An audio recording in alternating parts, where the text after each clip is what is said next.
आप सबको सादर अभिवादन पूर्वक जय श्री कृष्ण। सजना, आप सभी लोग श्रीपति धाम से अच्छी तरह से परिचित हो। आज अधिक संख्या तो उनकी देख रहे हैं जिन गांवों में हम यात्रा लेकर के गए हैं। शिवांची पट्टी पूरी, यहाँ पर अनेक गांवों में हम सब जगह गए हैं और वहाँ के युवा अभी जब से मुंबई में हम आए हैं, आज 12वां दिन हो गया। 12 दिन हो गए, पर इनकी अमुक युवाओं की तो उपस्थिति सभी कार्यक्रमों में जहाँ भी गए तो उनकी उपस्थिति है। इतना समर्पण है क्योंकि ये लोग समझ रहे हैं कि ये स्थान हमारे लिए क्यों जरूरी है। पर कोई चिंता नहीं करना कि कोई नहीं आए। आज उनको समझ में नहीं आया है इसलिए नहीं आया, कल उनको समझ में आ जाएगा तो वो भी जैसे हम दौड़ रहे हैं वैसे वो भी दौड़े। थोड़ी समझ की कमी है तो हम सभी लोग मिलकर प्रयास करेंगे, कोई बात नहीं। देना लेना तो भगवान के हाथ है। एक बात ये गांठ बांध लेना, मैं आपसे निवेदन कर रहा हूं कि धन भी अच्छे काम में भगवान की कृपा के बिना लगता नहीं। जब भगवान कृपा करते हैं तब अच्छे कार्यों में धन लगता है, नहीं तो इधर उधर बर्बाद हो जाएगा, फिर धर्म में नहीं लगेगा। इसलिए अपने तो भगवान से प्रार्थना करो कि उन सभी के ऊपर परमात्मा कृपा करे कि अच्छे काम में उनका धन लगे। और हम तो क्यों आए आपके बीच में? केवल धन मांगने थोड़े आए। इसलिए लोगों में भ्रम हो गया, अरे बाबू जी चंदा लेने आए तो वहां जाए तो चंदा देना पड़ेगा, चंदा देना पड़ेगा। तो चंदा क्या हम आपकी जेब से जबरदस्ती खोस के ले लेंगे? अरे चंदा के लिए आप क्यों डर रहे हो? मत देना, आप आओ तो सही, सुनो तो सही। हम तो केवल चंदा मांगने थोड़े आए, हम तो आपको बहुत कुछ देने आए।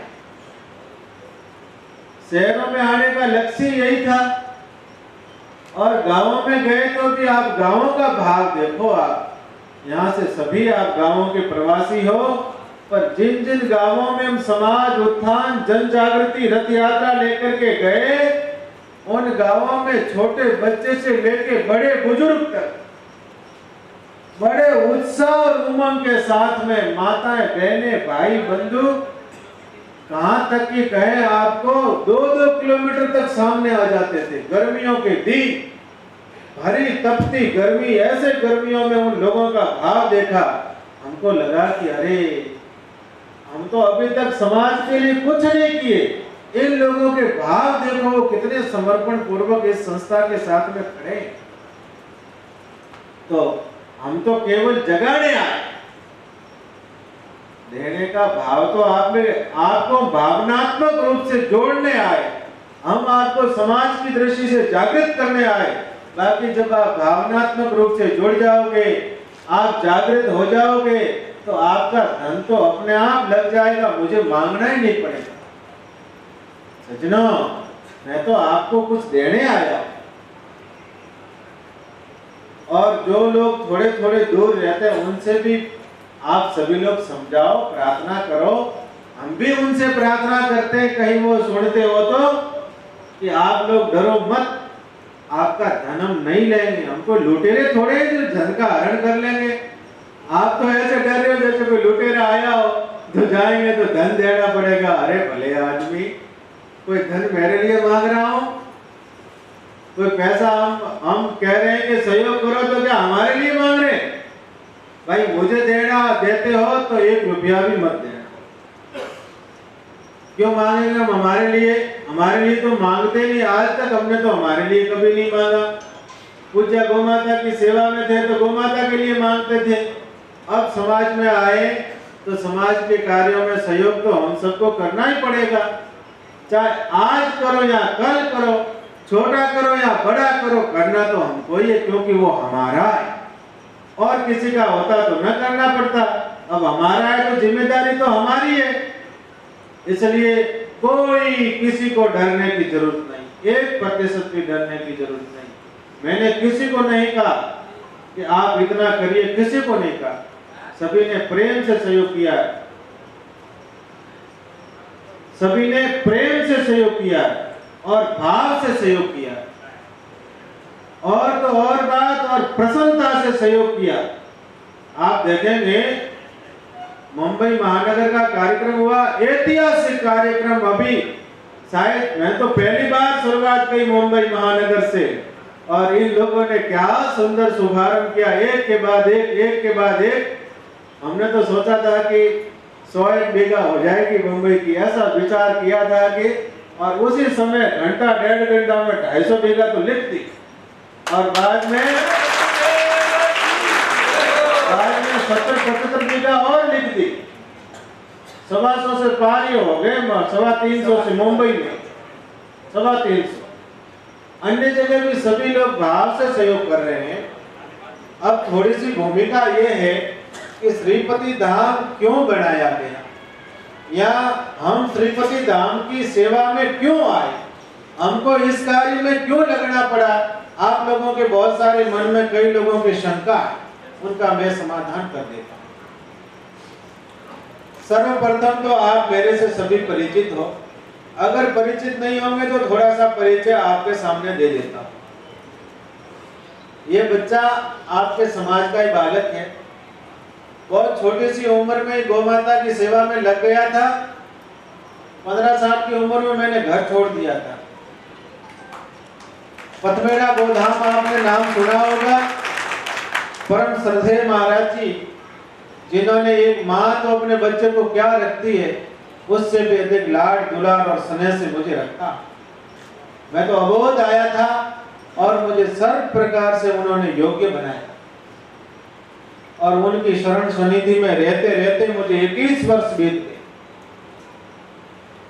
गौ माता की सेवा में 21 वर्ष बीते तो मुझे लगा कि जिस समाज में मेरा जन्म हुआ है उस समाज का हमारे ऊपर कर्जा है। वो कर्जा कैसे उतारे? हमको लगा कि समाज की सेवा करके कर्जा उतारे। समाज की सेवा कैसे करें?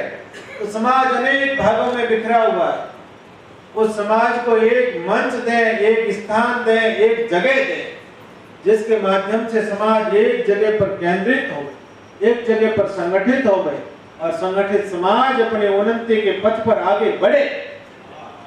इस विषय ये मन में भाव आया। ये भाव पूज्य बड़े महाराज जी के चरणों में मैंने रखा। श्रद्धेय महाराज श्री ने मुझे सहर्ष आज्ञा प्रदान की, बेटा बहुत अच्छा है, जाओ, तुम्हारे माध्यम से समाज में कुछ अच्छा काम परमात्मा कराना चाहते होंगे, तुम जाओ। बाकी कौन छूट आज्ञा देता है? अपने पास में काम देखने वाले लोग कम होते हैं, और जिन्होंने बचपन से एक बच्चे को तैयार किया वो कैसे कह सकते, पर उनका बड़ी कृपा और अनुग्रहता पूर्वक उन्होंने कहा कि बेटा जाओ, सेवा करो समाज। 2017 में सामाजिक कार्य में लगे। जैसे 17 में लगे, 18, 19 और 2 साल का कोरोना आ गया। अब कोरोना आया तो समाज का कोई कार्य कैसे करते हैं? सभी लोग घरों में, दुकानों बंद हो गए, तो हम भी बंद रहे। अब जैसे कार्य शुरू किया तो हमने कहा कि नामकरण क्या रखें। अब कई लोग कहेंगे कि भाई वहां तो धाम का नाम तो हमारे समाज के संतों के नाम से होना चाहिए था। कोई कहेगा कुबा जी धाम रखना था, कोई कहेगा कि सरिया देवी धाम रखना था, कोई कहेगा कि गोबरा जी धाम रखना था, कोई कहेगा कि और धाम रखते। पर आप बताओ कि सरिया देवी माता का धाम रखते तो क्या कुबा जी को मानने वाले लोग वहां पर आते? नहीं आते। वो कहते ये तो भाई बड़े कुमार। फिर कुबा जी धाम रख लेते तो प्रजापति समाज के लोग क्या आते वहां पर?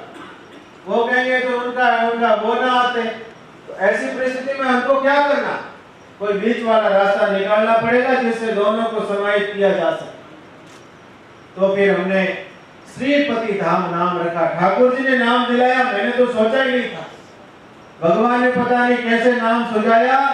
आज तक धरती पर श्रीपति धाम के नाम से कोई स्थान नहीं। पूरे देश में आप ढूंढ लेना, श्रीपति धाम के नाम से कोई स्थान है ही नहीं, तो आपका प्रथम स्थान। श्री मानी लक्ष्मी के पति भगवान नारायण। अब नारायण से सारी सृष्टि उत्पन्न होती है। नारायण उनका पालन करते हैं और नारायण में सब समाहित हो जाते हैं।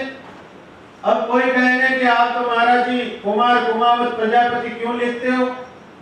ऐसे भी बहुत सारी बातें आती है, पर कोई नया रास्ता बनाते हैं, जब हाईवे बनता है 4 लाइन नेशनल हाईवे, तो उसमें फिर छोटे मोटे खेत और छोटे हाईवे सब उसमें कट जाते हैं। तो इसलिए नेशनल हाईवे बना रहे हैं, उस हाईवे में सब लोग समाहित हो जाओ, ज्यादा कोई ऐसे पास में सड़कें लेके वो सर्विस रोड वगैरह की परेशानी मत पड़ना कि अरे मेरा ये हाईवे मेरी सड़क है, ऐसे नहीं। तो नेशनल हाईवे, इस हाईवे में हमको सबको समाहित करना है, इसलिए नया पथ बन रहा है, उस पथ पे हम सबको चलना है। उसमें कुमार कुल में जन्म लेने वाले, चाहे प्रजापति लगाते हो, चाहे कुमावत लगाते हो, चाहे पटेल लगाते हो, जो लगाते हो लगाओ, पर उस धर्म ध्वज के नीचे सबको आना है। उसके लिए श्रीपति धाम की स्थापना की, और कोई लक्ष्य नहीं कोई समझे कि भाई किसी लोगों को भ्रम हो जाए कि महाराज को कुछ बनना होगा। मुझे भाई कुछ नहीं बनना है, मैं तो जहाँ था वहाँ भी खूब था, और अब यहाँ है यहाँ भी खूब है।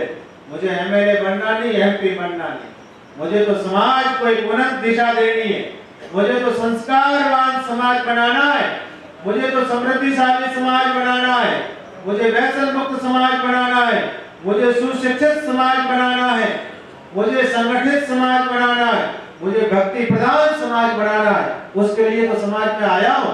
मुझे भेड़ बकरियों की तरह समाज को इकट्ठा नहीं करना। कई लोग ऐसा करते हैं कि समूह बना देंगे, इकट्ठा कर देंगे। भेड़ बकरियों वाला समाज नहीं चाहिए हमको। तो ये जो मैंने गुण बताए, इन गुणों से सुसंपन्न समाज चाहिए, उसके लिए समाज में आए। कई लोग भ्रम फैलाएंगे उल्टा सीधा, कई लोग उल्टे सीधे प्रयास करेंगे, पर किसी को भ्रमित होने की जरूरत नहीं है। जो मैंने कल कहा है वो आज कह रहा हूं, और जो आज कहूंगा वही कल कहूंगा, वही परसों कहूंगा, उससे तीसरी बात कोई नहीं होगी।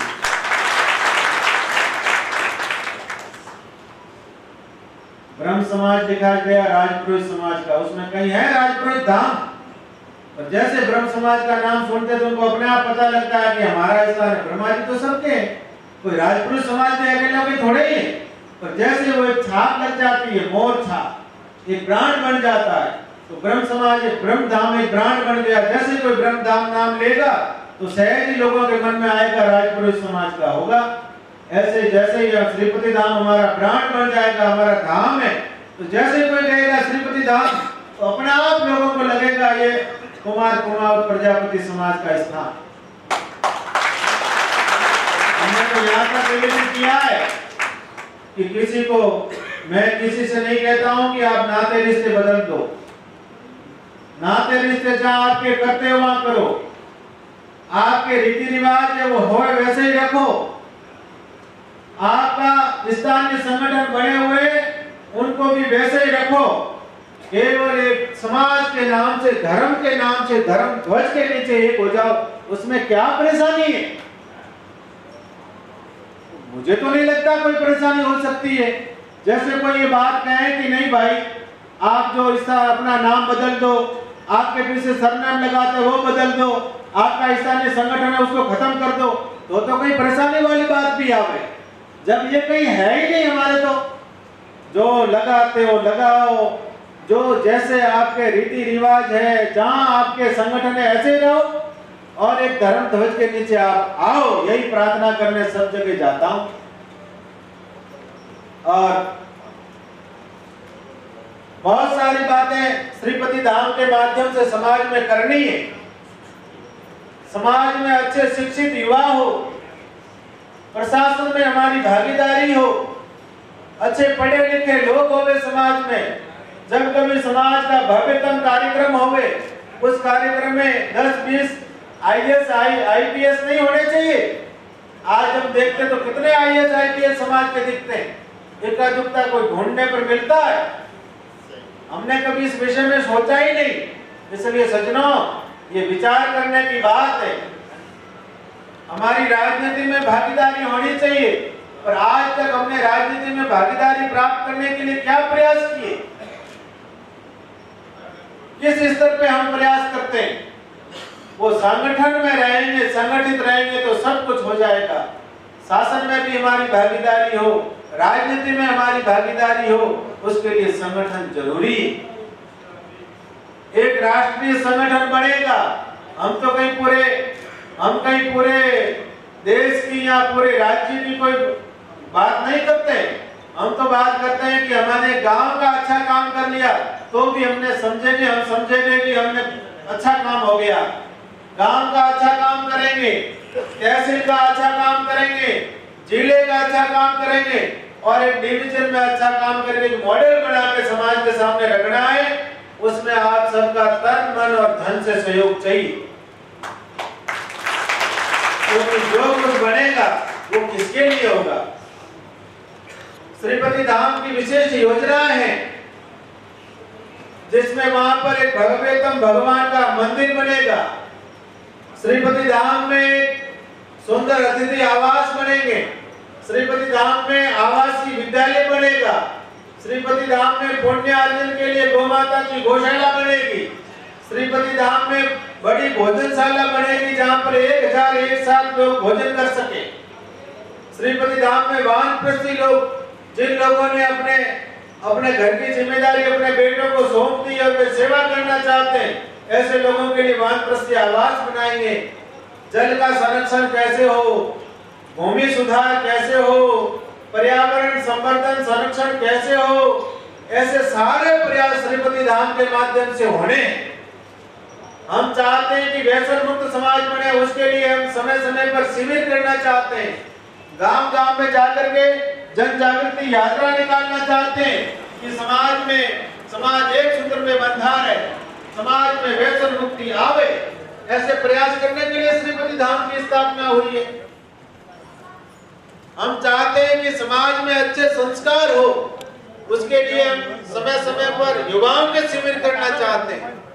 जब युवा वहां पर 5 दिन रह करके आएगा, सुबह जागने से सोने तक की उनके पास में दिनचर्या होगी, तो आप देखो जब आपके घर में आवे तो कितना परिवर्तन आता है। आज हमने कई बच्चों को देखा है, युवा बच्चे जो इस्कॉन से जुड़े, उनके हाथ में गोमुखी है, गले में तुलसी की माला धारण की हुई है, माथे में तिलक लगाया हुआ है, तो कितना सुंदर दर्शी लगता है। कभी हमारा बच्चा भी माथे में तिलक लगाया हुआ होगा, गले में तुलसी माला धारण किया हुआ होगा, सुबह उठेगा उसमें आपको प्रणाम करेगा, सबको अभिवादन करेगा, और कभी सामाजिक कार्य होगा तो अग्रणी भूमिका में सेवा में खड़ा होगा, उस समय आपको कितनी प्रसन्नता होगी। तो ऐसा समाज निर्माण करना चाहते हैं सज्जनों, इसलिए कोई डरो मत नहीं। सहभागी तो सबको बनना है, चाहे घर में चुप जाओगे तो भी बनना पड़ेगा, या दुकान में चुप जाओगे तो भी बनना पड़ेगा। आज चुप जाओगे, कल चुप जाओगे, पर परसों तो बाहर आना ही पड़ेगा। 2 साल निकाल दोगे, 3 साल निकाल दोगे, पर 5 साल बाद में जब आपको समझ में आएगा कि अरे इतना बड़ा विशाल कार्य हुआ और उसमें मैं पीछे क्यों रह गया, तब आप अपने आप को कोसोगे कि अरे काश मैं भी पत्थर बनता तो आज कितना अच्छा होता। भगवान राम के पुल निर्माण की आपने सबने सेतु निर्माण की बात सुनी होगी। सारे लोग पत्थर डाल रहे थे, उसमें पत्थर ले लेके जा रहे थे, उसमें गिलहरी छोटी सी, उसको लगा कि अरे मुझे भी कुछ सहयोग करना चाहिए, तो वो तो बेचारी छोटी सी थी, वो पत्थर तो उठा नहीं सकती थी। उसने एक युक्ति निकाली, समुद्र में जाके लोट-पोट होती, समुद्र में भीगती और रेती में लोट-पोट होकर के और वापस आकर के पुल पे डालती। तो लोगों ने पूछा कि क्या कर रही हो गिलहरी, तुम इससे कोई पुल खड़ा ही बनता है। बोले मैं जानती हूँ कि मेरे से पुल निर्माण नहीं होगा, पर जब इस सेतु के निर्माण का इतिहास लिखा जाएगा कि सेतु के निर्माण में कौन लोग थे, उस समय एक छोटा सा नाम मेरा भी होगा कि गिलहरी ने भी इसमें धूल के कण डाले थे। तो हमारा भी ऐसा ही काम है। हमने तो कभी अहंकार से नहीं कहा कि काम हम कर रहे हैं, हम तो सदा यही कहते हैं कि ऐतिहासिक कार्य होना है और ये कार्य भगवान हमको निमित्त बना के करवा रहे हैं। जिन्होंने प्रारंभ में इसकी स्थापना में भूमिका निभाई, जो आज भूमिका निभाओगे, कल आप गर्व से कहोगे कि इस श्रीपति धाम के साथ में प्रारंभ में एक नींव का पत्थर तो मैंने भी लगाया। जब इसका इतिहास लिखा जाएगा, जब वहां का भव्यतम निर्माण होगा, उस समय सभी के शिलालेख लिखे जाएंगे। जब भूमिदान के शिलालेख आएंगे, हम सभी तो पता नहीं उम्र रहेगी नहीं रहेगी, रहेंगे या चले जाएंगे। हमारी दूसरी तीसरी पीढ़ी आएगी, आपके पोते आएंगे, आपके बेटे आएंगे। जब वो शिलालेख देखेंगे कि अरे मेरे दादाजी या मेरे पिताजी भूमिदान कर गए थे, उसी पे आज इतना बड़ा महान कार्य हो रहा है, तो उनको गर्व से कितना सीना फूलेगा। इसलिए उनको प्रेरणा देने के लिए सत्कार्य करने, और जो कुछ है वहां पर वो सब समाज का है, किसी व्यक्ति का नहीं होगा। हम भी आपके हैं, आप मेरे हो, इसलिए आप सभी लोग उसमें सहयोग करिए और भाव से सहयोग करिए। ऐसे दुखी मन से मत करिए, उससे अच्छा नहीं करना। आपको लगे कि नहीं ऐसे कार्यों में मेरा सौभाग्य है सहयोग करना, तो सहयोग करिए, नहीं तो समाज खूब बड़ा विशाल समाज है। भगवान ने उत्तर से पश्चिम, उत्तर से दक्षिण और पूर्व से पश्चिम खूब समाज दिया है। सबके सामने झोली फैलाऊंगा, 1-1 रुपया देंगे तो मेरी झोली भर जाएगी। पर मैं तो आपको उस महत्व कार्य में सहभागी बनाने के लिए आया हूं कि आप सब लोग सहभागी बनिए। उसमें रुपयों का महत्व नहीं है, भाव का महत्व है कि आप किस भाव से दे रहे। आप समर्पण पूर्वक सहयोग करोगे तो आपका 1 रुपया भी 1 लाख के बराबर काम करेगा, और दुखी मन से लाख रुपया दो दोगे तो भी वो फिर लाभ नहीं करेगा। इसलिए सहयोग भाव से करिएगा। सज्जनों, आप सभी प्रवासी हो, आप अपने गांव से छोड़ के यहाँ पर गया, यहाँ पर आकर के आपने कठोर परिश्रम किया, आज भी करते, पर अपने स्वास्थ्य का ध्यान रखिएगा। मैं कौन हूं ये आप मत भूलना। कहते अपनी औकात नहीं भूलनी चाहिए, अपनी औकात याद रहनी चाहिए। जिनको अपनी औकात याद रहेगी वो कभी गलत रास्ते नहीं जा सकता, वो कभी ऐसा कार्य नहीं कर सकता जिससे उसको नीचा देखना पड़े।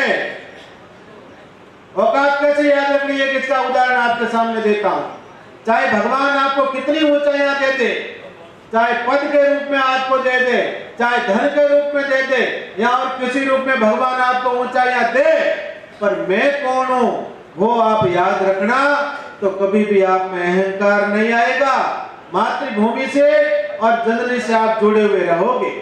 पर जैसे ऊंचाइयां आई और अपनी औकात भूले तो अपनी मातृभूमि को भी भूल जाओगे और अपनी जननी को भी भूल जाओगे। सज्जनों, जननी और जन्मभूमि तो स्वर्ग से भी बढ़कर है, भगवान राम कह रहे।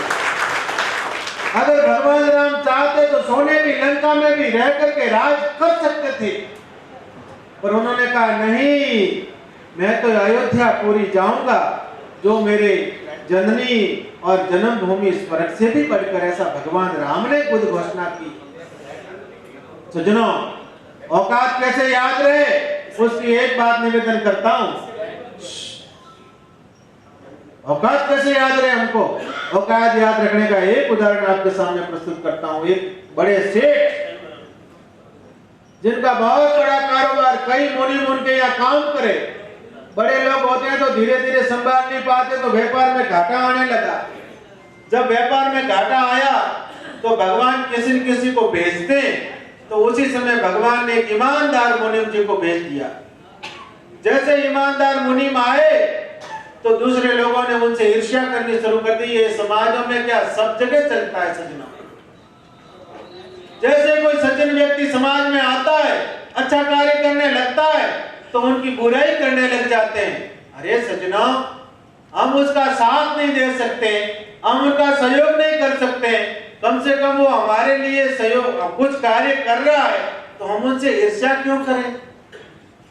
हम उनके लिए भगवान से सद्भावना करें, भगवान से प्रार्थना करें कि हे ईश्वर, मैं तो नहीं कर सकता हूं, पर मेरा ये भाई सेवा कर रहा है, इसको भगवान और अधिक सामर्थ्य दे जिससे और अधिक सेवा करे।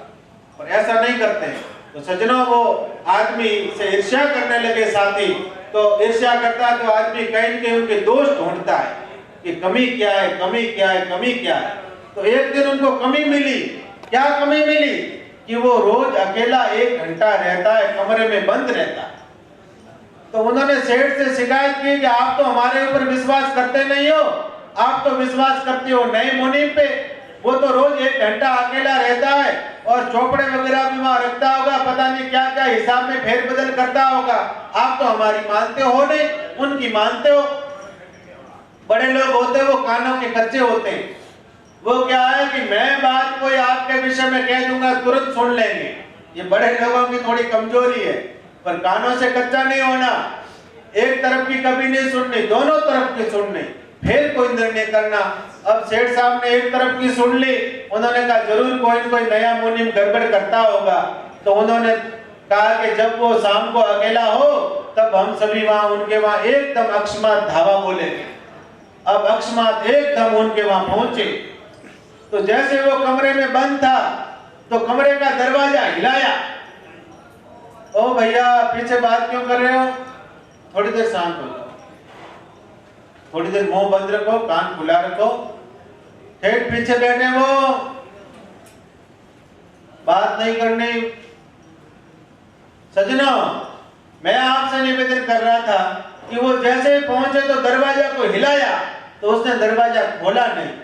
दरवाजा नहीं खोला तो उनको लगा देखो हम आपको बता रहे थे ना गड़बड़ करेंगे, तो उन्होंने और ज्यादा हिलाया, और ज्यादा हिलाया, उनको लगा कि दरवाजा टूट जाएगा। उसने दरवाजा खोला, एक पुराना बक्सा था लोहे का, उसके ऊपर जाके बैठ गया।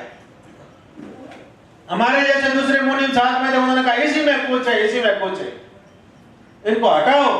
जैसे उनको हटाया और बक्सा को खोला, उसमें से 3 चीजें निकली। क्या निकली? फटी हुई पगड़ी, फटा हुआ कुर्ता, फटी हुई धोती, फटे हुए जूते। सेठ को आश्चर्य हुआ, एक तो ये पुराना फटा हुआ साफा, पुरानी फटा हुआ कुर्ता, पुरानी फटी हुई धोती और पुराने फटे हुए जूते, इनको बक्से में रख के ऊपर बैठने का क्या है, हमको समझ में नहीं आया। क्या कारण कि तुम ऊपर बैठे और इसको अंदर रखा है?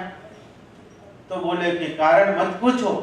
नहीं, बोले कारण तो आपको बताना पड़ेगा। तब उन्होंने कहा कि सेठ साहब, आपने मुझे इतना बड़ा मुनीम बना दिया, मुझे कहीं अहंकार ना आ जाए कि मैं कौन हूं, तो इसलिए मैं प्रतिदिन 1 घंटा इस वेशभूषा को धारण करके रहता हूं। फटी धोती पहनता हूं, फटा कुर्ता पहनता हूं, फटे जूते पहनता हूं और फटा हुआ साफा बांधता हूं, कहीं मुझे अहंकार ना आ जाए, इसलिए मैं ये नित्य पहनता हूं, तो मुझे मेरी औकात याद रहे। सज्जनों, हमको हमारी औकात याद रहनी चाहिए। जिसको अपनी औकात याद रहेगी वो कभी रास्ता नहीं भटकेगा। रास्ता कौन भटकता है? जिनको औकात भूल जाते हैं। इसलिए सज्जनों, याद रखना कि हम कौन हैं। गांव में जाओ, बड़े बुजुर्गों से मिलो, बड़े बुजुर्गों का आदर करो, बड़े बुजुर्गों को प्रणाम करो। जब भी गांव में जाओ तो सभी से मिलो। आप यहाँ रहते हो, आपके माता पिता गांव में रहते होंगे, यहाँ बड़े भाई गांव में रहते होंगे, या और कोई गांव में रहते होंगे, उनको एक बार दिन में फोन करके पूछो। माता पिता को पूछो कैसे हो माता जी, कैसे हो पिताजी, भाई साहब को पूछो कैसे हो भाई साहब। माता पिता की सेवा करनी चाहिए। अभी संक्रमण का काल चल रहा है, सभी लोग पाश्चात्य संस्कृति का अंधाधुंध अनुसरण कर रहे हैं। हम सभी लोग अपनी संस्कृति को भूल रहे हैं। करोड़ों वर्षों पुरानी संस्कृति थी, उनको भूल के जिनकी कोई संस्कृति नहीं थी, उनको हम अपना रहे हैं। जिन लोगों के घर में ज्यादा रुपया आ गया, ज्यादा पढ़ लिख लिए, वो तो अपने पिताजी को पिताजी नहीं कहते, पिताजी को डैड कहते, डैडी। अब बेचारे जिंदगी को मार दिया, डैड, मेरे डैड, मेरी डैडी। अब क्या होता है, डैड का अर्थ तो मरा हुआ होता है। अब वहां तो पिता है ही नहीं, इसलिए डैड कहते हैं। अब माँ तो वहां स्थायी तो रहती नहीं, माँ तो आज इनके साथ में, कल दूसरे के साथ में, परसों तीसरे के साथ में, तो पिता तो रहा ही नहीं, मर गया बेचारा, डैडी कह। उन संस्कृति को हमने अपना लिया और हम यहाँ पर डैडी और डैड कहने लग गए। वहां पर कोई रिश्ता ही नहीं है।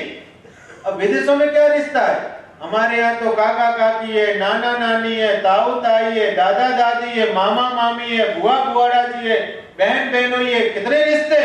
वहां पर कोई रिश्ता नहीं है, इसलिए वहां पर सबके लिए अंकल और आंटी। हमारे यहाँ तो काका जी कहते थे, काकी जी कहते थे, बा कहते थे, माँ कहते थे। वो रिश्ते सब कहां चले गए? ये कौन है? तुम्हारे अंकल जी है, ये कौन है? हमारी आंटी जी है। हद हो गई। चलो यहाँ तक है, ठीक है, अभी तो हम लोगों ने अपने नाम भी बदलने शुरू कर दिए। पहले कितने अच्छे नाम रखते थे, भगवान के नाम रखते थे, किसी बहाने भगवान का नाम मुंह से निकले, पर वो नाम भी अभी आजकल अंग्रेजी नाम, बच्चों के हमको तो बोलने नहीं आते, बच्चियों के नाम ऐसे देते हैं, बच्चों के नाम ऐसे देते हैं। जब नाम ही ऐसा दोगे तो फिर वो क्या करें? और आज के लड़कों को तो पता नहीं क्या भूत सवार हुआ है, उनके बाल कैसे कटाते, बाल आपने देखे? आप सब बाड़मेर में रहते हो, पहले होंठों को बढ़िया डिजाइन बनाते थे होंठों के ऊपर, अब आज बेटे माथे में डिजाइन बनाने लग गए, होंठ डिजाइन, पशुओं जैसी डिजाइन माथे में बनाने लगे। दाढ़ी कैसे रखते, दाढ़ी देखी हो तो आप यहाँ से कट, यहाँ से कट, यहाँ से कट। अरे भगवान ने कितना सुंदर रूप दिया है, दाढ़ी रखी है तो हमारी तरह रखो, और नहीं रखनी है तो देखो सामने बैठे ऐसे रहो। और ना वो नाचने वाले लोग कैसे दाढ़ी रखते हैं, उनके नटड़े होते हैं। पहले अपने गांव में आके नाचे थे नटड़े, वो बेचारे छोटे स्टेज पे नाचे थे, बड़े स्टेज पे नाचे है तो नट। अब जैसे नट रखते हैं ऐसे आप रखते हो दाढ़ी, नट जैसे बाल कटाते ऐसे बाल कटाने लग गए, नट जैसे बोलते ऐसे बोलने लग गए, नटले जैसे कपड़े पहनते थे ऐसे कपड़े पहनने लग गए। अब पहले अपन लोग तो गरीबी में कारियां लगाते थे, अब फैशन में कारी लगाने लग गए, फटा हुआ कपड़ा पहनते हैं, यहाँ से फटा हुआ, यहाँ से फटा हुआ, यहाँ से फटा हुआ, पैसे देके फाड़ते हैं, पैसे देके फटा हुआ खरीदते। अब ये कहां की संस्कृति आ गई? हम लोग गांवों से एकदम शहरों में आए, शहरों में आए तो जो शहरों में नहीं देखा था वो करने लग गए। नहीं, कपड़ा पहनना है अच्छा पहनना, कैसे पहने? कमलेश जी कुर्ता पाजामा पहन के बैठे, केशव भाई कैसे धोती कुर्ता पहन के बैठे। आप पैंट शर्ट पहनते हो अच्छा है, पहनिएगा कोई बात नहीं। बहनों की वेशभूषा बदल गई, हम लोग घर में रोकते नहीं है। क्यों नहीं रोकते हो भाई? आज भी दक्षिण भारत में जाइए आप, अपनी बेटियां कोई जींस पैंट और टी शर्ट नहीं पहनती, और हमारी बेटियां सब जींस पैंट टी शर्ट पहनती, हम कोई नहीं रोकते उनको। हमको एक वकील साहब मिले अभी 2 महीना पहले, उसने कहा कि महाराज जी 2001 के बाद में बच्चे पैदा ही नहीं होते, सीधे बाप ही पैदा होते हैं। मैंने कहा कैसे? बोले महाराज जी 10-12 साल का बच्चा हो जाए उसको कुछ कह के देख लो, अगर 15-20 साल का आपका बच्चा बच्ची है उसको कहोगे तो वो कहेंगे फांसी खा के मर जाएंगे। एक ही बात होती, दूसरी कोई बात नहीं होती। इसलिए बेचारे माँ बाप को उनको कुछ कहने की हिम्मत नहीं पड़ती। पर घर में अच्छे संस्कार दो तो सब अच्छा हो जाए। घर में नित्य भगवान नाम संकीर्तन करो। आजकल तो बड़ी बड़ी टीवियों में सीधा मोबाइल जोड़ता है, यूट्यूब से बढ़िया भजन गाते हैं। हम तो कई घरों में अभी पदरावनी कर रहे हैं तो बढ़िया सुंदर भजन सुनाई देते हैं। ऐसे भजन सुबह शाम बजाओ, आपका मन भी भगवान में लगेगा, बच्चों का मन भी भगवान में लगेगा। मंदिर जाओ, बच्चों को साथ लेकर के जाओ, संतों के पास जाओ, छोटे बच्चों को साथ लेकर के जाओ। घर में आरती करो, अपने बच्चों को साथ में लेकर के करो। घर में पूजा करो, अपने बच्चों को साथ बैठा के करो। धीरे धीरे बच्चों में वो संस्कार पड़ेंगे, नहीं तो आप तक तो सब रहेगा, आपके जाने के बाद में फिर पीछे तो राम राम है फिर। क्योंकि जो आपका धन है, जो आपकी धरोहर है, वो आपके पुत्र है। पूत सपुत तो क्यों धन संचय, और पूत कपुत तो क्यों धन संचय। अगर आपका बेटा सुपुत्र होगा तो आपके कमाने की जरूरत ही नहीं है, वो तो अपने आप अपना साम्राज्य स्थापित कर लेगा। और अगर आपका बेटा कुपुत हुआ तो सब कमाया हुआ भी बर्बाद कर देगा, आपका कुछ भी नहीं रखेगा, धन भी बर्बाद करेगा, नाम भी बर्बाद करेगा। इसलिए बेटा सपूत हो, बेटा संस्कारवान हो, वो आपका सबसे बड़ा धन है। सज्जनों, मेरी तो आपसे यही प्रार्थना, घर में अच्छे संस्कार हो, घर में भाषा अच्छी बोली जाए, घर का व्यवहार अच्छा हो, घर में बड़े बुजुर्गों के साथ में सम्मानजनक व्यवहार हो, घर में बड़े बुजुर्गों का सम्मान किया जाए, घर में माता पिता की सेवा की जाए। घर में अगर जिनके माता पिता की सेवा नहीं होती होगी, उनके बेटे कभी भी उनकी सेवा नहीं करेंगे। आप लिख देना आज, अगर आप चाहते हो कि मेरे बेटे मेरी सेवा करे, तो आप घर में अपने माता पिता की, जो देव तुल्य माँ और बाप साक्षात भगवान है माता पिता, उन माता पिता की भाव से सेवा करिए। अगर माता पिता न होते तो क्या हम संसार में होते? नहीं होते। हमको जन्म देने वाले कौन? माता पिता। ये शरीर पिता का दिया हुआ, पिता का चरित्र और माँ के विचार, माँ का चिंतन, वो ही पुत्र या पुत्री के रूप में आता है। ऐसा शरीर देने वाले माता पिता, उनकी घर में सेवा करिए। आपका सहोदर भाई, जो आपका सगा भाई है, अगर वो कमजोर है तो उनको साथ में लेकर के चलिए। अगर आप आगे बढ़ गए हो तो अच्छी बात है, पर आपके भाई को भी साथ रखिए। कभी भी भाई को नीचा दिखाने का प्रयास मत करना, क्योंकि संसार में भाई से ज्यादा कोई निकट हो नहीं सकता। भगवान करे कभी किसी के ऊपर विपत्ति ना आवे, पर परिस्थितियां तो आती है काल चक्र के अनुसार। कभी विपरीत परिस्थिति आई तो पेट भाई का ही जल बड़े चलेगा, दया उन्हीं को आएगी। उनको लगेगा कि अरे मेरा भाई दुखी है। मारवाड़ी में पांव की घोड़ा तो पेट रे आगे झुके। दर्द उसी को होता है जो अपना होता है, जो पराया होता है उसको दर्द नहीं होता। इसलिए घर में भाई को साथ रखें।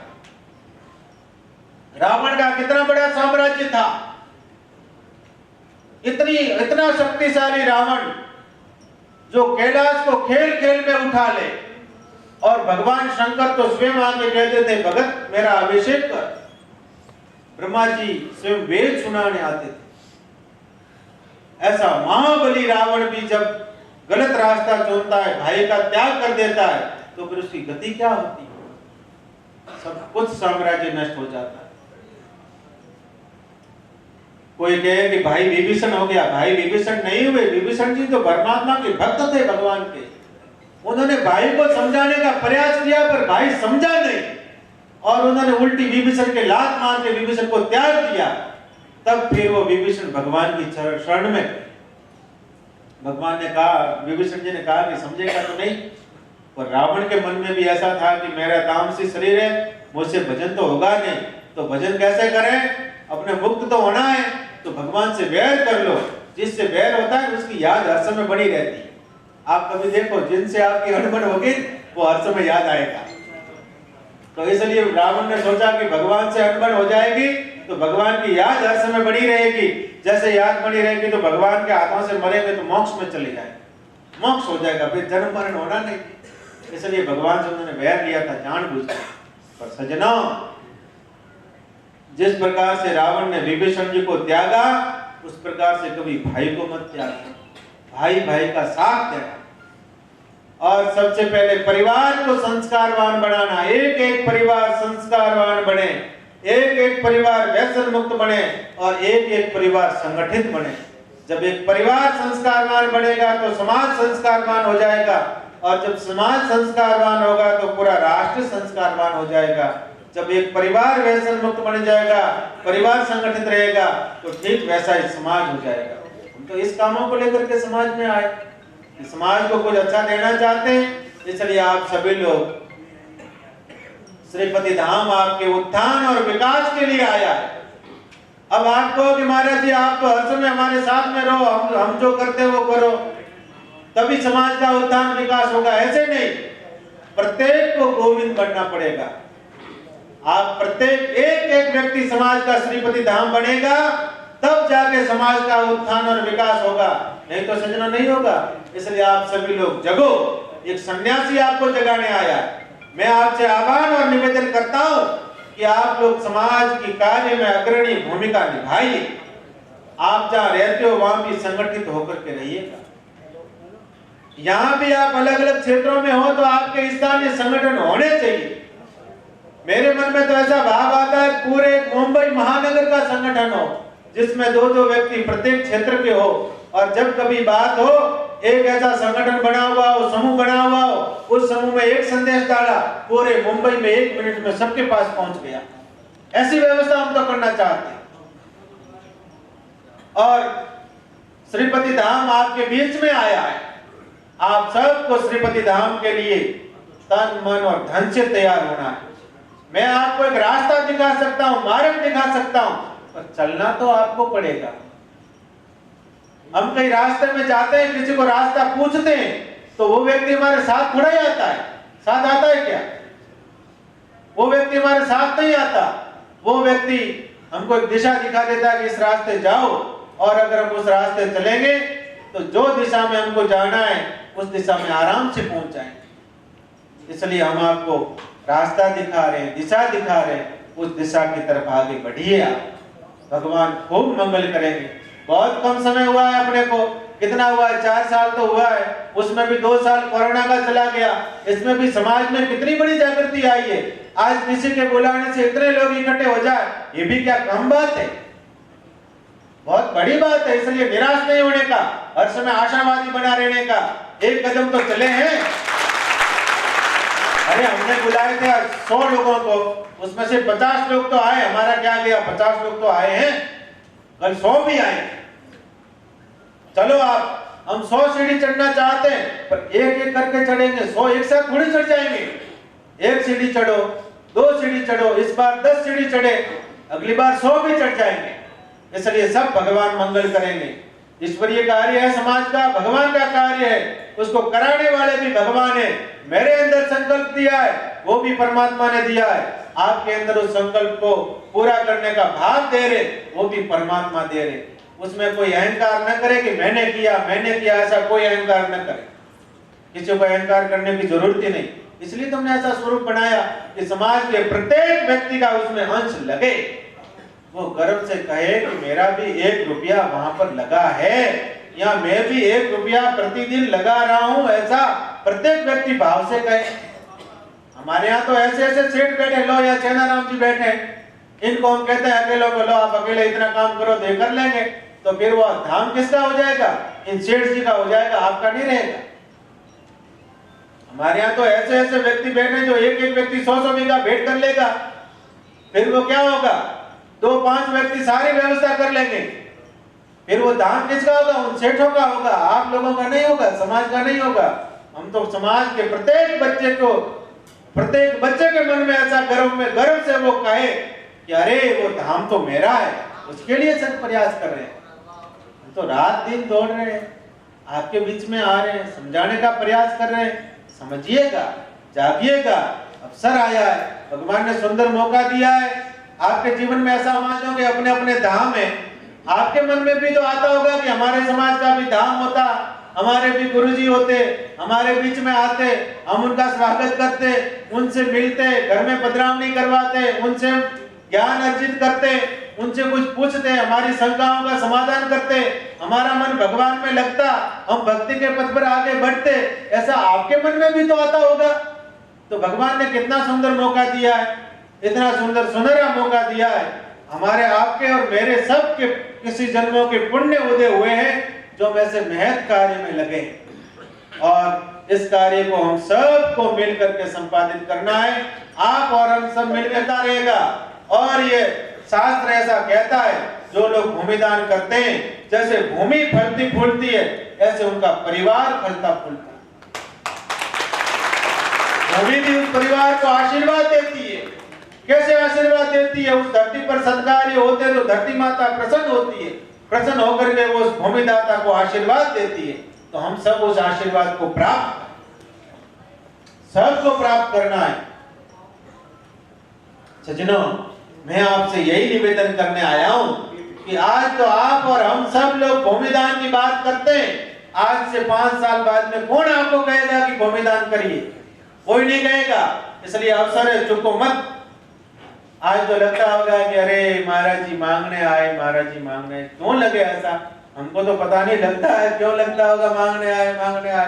कोई हमारे लिए मांगते हो तो हमको शर्म ही आवे मांगने आए। कभी तो मुझे ऐसा लगता है कि क्या मांगना। कभी भगवान से मन में अहंकार आता है कि मांगना नहीं, फिर आता है कि नहीं भाई हम कौन सा अपने लिए मांग रहे, समाज के लिए मांगने के लिए मुझे कौन सी शर्म आवे। इसलिए बिल्कुल शर्म नहीं करते हैं। और आप सबसे बार बार आग्रह और निवेदन करते हैं कि सतयुग में पहले तन लगता था, मन लगता था, फिर धन आता था। और ये कलयुग है, जिसका धन नहीं लगता उसका उस कार्य में मन और तन भी नहीं लगता। जिसका धन लगेगा तो झट देके वो देखने जाएगा, बार बार देखेगा, समझेगा। इसलिए धन भी लगना चाहिए।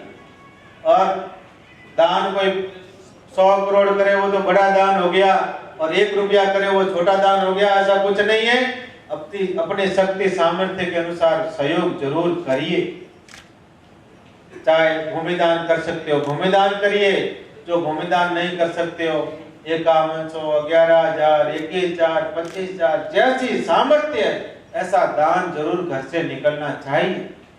जिस प्रकार से भोजन करना जरूरी है, उसी प्रकार से धर्मादान निकालना जरूरी। हम लोग सब जैनों की बातें करते हैं कि जैन आगे बढ़ गए, वो लोग उनके धर्मादे में फिक्स है, धंधे में आज भी धर्मादा फिक्स। हम लोग धर्मादा करते नहीं है।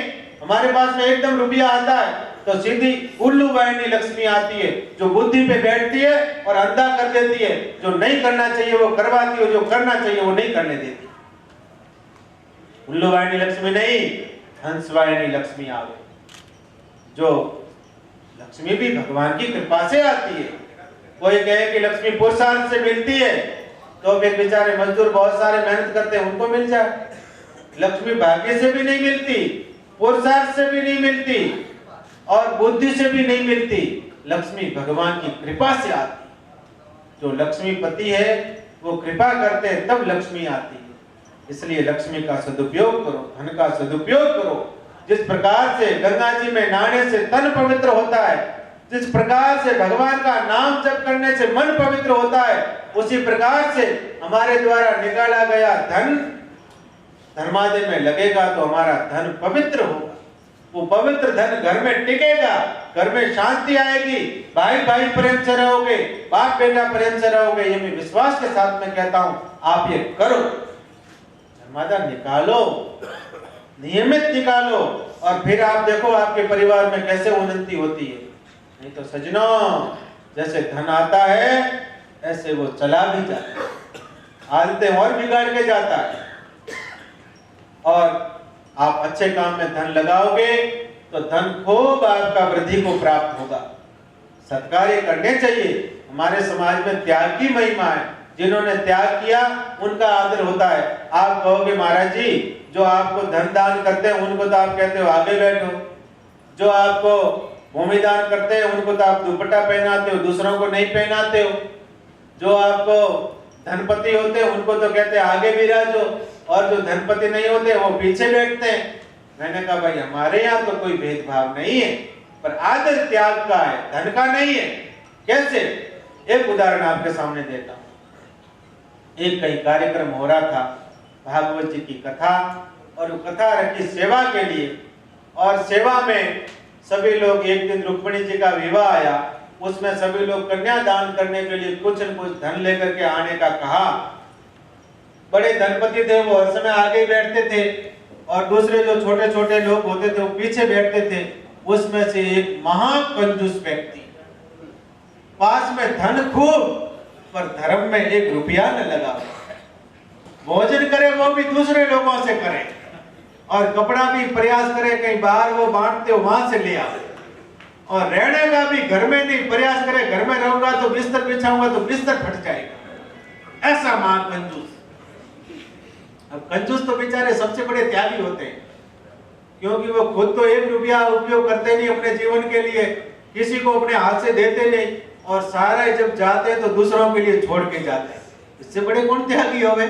फिर उसको दूसरे खाते हैं। तो वो ऐसा महाकंजूस, तो कभी लोग उनको कहते नहीं थे कि आप आगे आओ, कोई नहीं कहते थे, बोले देता ही नहीं है, पीछे बैठ। त्याग का आदर कैसे, वो आपको निवेदन कर रहा हूं। एक दिन वो रुक्मिणी जी के विवाह में कन्यादान के लिए सभी को महाराज जी ने लिफाफे बांटे कि कल कुछ इसमें से लेकर के आना। अब वो भाई साहब भी उसमें थे कंजूस। अब वो घर में गए, उनके घर में सोना चांदी हीरा जवाहरात अशरफियां सब था। उनको लगा कि आज तो बढ़िया मौका है, मैंने कभी जीवन में दान नहीं किया और आज कन्यादान का सुंदर अवसर आया है। आज कन्यादान का सुंदर अवसर आया है तो क्यों ना अपने हाथ से कन्यादान कर लो। उनको ऐसा त्याग पता नहीं कहां से जगा, जितना सोना था हीरे जवाहरात थे सबको एक कपड़े में बांधा, 2-4 और कपड़े बांध के गांठ बना के वो सर पे रख के वहां पहुंचा। अब कथा के अंत में जब रुक्मिणी जी का प्रसंग आया, कथा में उसमें कन्यादान का प्रसंग आया तो सभी लोग कन्यादान करने लगे लाइन से। जैसे लाइन से कन्यादान होने लगा तो भाई साहब भी लाइन में लगने लगे, तो हमारे जैसे थे उन्होंने ऐसे कोने से ऐसे किया कि तो भाई पीछे हट क्या लेके आया होगा, इतना बड़ा कोई धन लेके थोड़े आया है। तो पीछे हटते हटते अंत में बेचारा पीछे वाली लाइन में चला गया। जब उसकी बारी आई, उसने सेवा के स्थान पे ऐसे वो एक एक गांठ खोली, उसमें तो अपार धन संपत्ति थी, सारी उसकी पूरी धन संपत्ति। सबने कहा आगे पधारिए, आगे पधारिए, आगे पधारिए।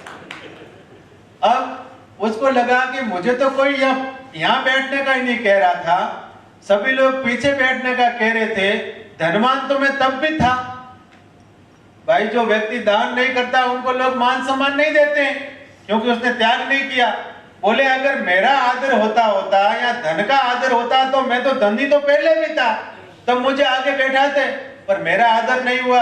आज आदर क्यों हो रहा है? आज आदर इसलिए हुआ कि मैंने उस धन का अच्छे काम में त्याग किया। बहुत सारे लोग कहते हैं कि धनी लोग आगे बैठते हैं, उन्हीं को महत्व दिया जाता है। ऐसा नहीं है, वो लोग त्याग करते हैं, अच्छे काम में धन को लगाते हैं, वो त्याग का आदर है, धन का आदर नहीं है। कोई लोभी व्यक्ति का आदर करता है? कोई कंजूस व्यक्ति का आदर करता है? कोई नहीं करता। जो जीवन में त्याग करता है उसका आदर किया जाता है। इसलिए जीवन में कुछ न कुछ त्याग करो। हम आज देश की आजादी के लिए प्राण न्यौछावर करने वाले लोगों को याद क्यों करते हैं? इसलिए याद करते हैं कि उन्होंने देश को आजाद करने के लिए अपने प्राण न्यौछावर कर दिए। हम आज ऐसे सूरवीर भामाशाहों को याद क्यों करते हैं? क्योंकि उन्होंने अपना धन अच्छे कार्य में लगाया जो आज कोई सत्कार्य हो रहे। आप मेरी बात को क्यों मान रहे हो? मेरे सामने बैठ के मुझे क्यों सुन रहे हो? मैं कह रहा हूं आप क्यों कर रहे हो? इसलिए कर रहे हैं कि हमने त्याग किया। बस समाज में त्याग का आदर है, इसलिए आप त्याग करिए, आपका आदर हो जाएगा। और त्याग भी ऐसे काम में करिए कि उसका परिणाम आपके लिए आप आने ऐसा काम करके जाइएगा जो आने वाली पीढ़ी आपको गर्व से कहे कि हमारे पुरखे हमको विरासत में कितनी अच्छाइयां दे करके गए। आपकी पीढ़ी आपको गर्व से याद करेगी हमारे पुरखे हमको अच्छा दे करके गए। नहीं तो आने वाली पीढ़ी हम लोगों को कोसेगी कि हमारे पुरखे हमको दे करके क्या गए, विवाद दे करके गए, वैमन से दे करके गए क्या। एक बात और कहता हूं कि मैं कह रहा हूं मानो मानो मानो, मैं कह रहा हूं उस रास्ते पे चलो, नहीं तो मैं भी कहते कहते मर जाऊंगा और आप और हम सब मर जाएंगे। फिर आने वाली पीढ़ी आएगी, वो कहेगी कि हमारे समाज में एक साधु आया था बेचारा, उसकी समाज वाले लोगों ने नहीं मानी, तो आज 100 साल हम पीछे चले गए और आगे 100 साल तक कोई साधु तो क्या कोई दूसरा समाज का व्यक्ति भी सामाजिक कार्य करने के लिए तैयार नहीं होगा। एक साधु की नहीं मानी तो इसलिए आप मानो और उस रास्ते पे चलो, उसी में सबकी भलाई है और परमात्मा सब मंगल करेंगे। भगवान ने सो अवसर उपस्थित किया है हमको, तो केवल गंगा जी में जैसे स्नान करते हैं, जैसे पान करते हैं, ऐसे गंगा जी तो बहने आई है, उसमें कोई स्नान कर लो, कोई पान कर लो, कोई दर्शन कर लो और अपने आप को धन्य कर लो। बस यही मानव जीवन है और इसी में मनुष्य जीवन की धन्यता है। इन्हीं शब्दों के साथ में अपनी वाणी को भगवान के चरणों में अर्पित करने से पहले इस कार्य में जिन्होंने तन से, मन से, धन से सहयोग किया है, उनको खूब खूब मंगलमय आशीर्वाद और साधुवाद देता हूँ और भगवान से प्रार्थना करता हूँ कि आप जहाँ भी रहो मिलकर बोलो, मिलकर चलो, इसी में ही हमारी सबकी भलाई है।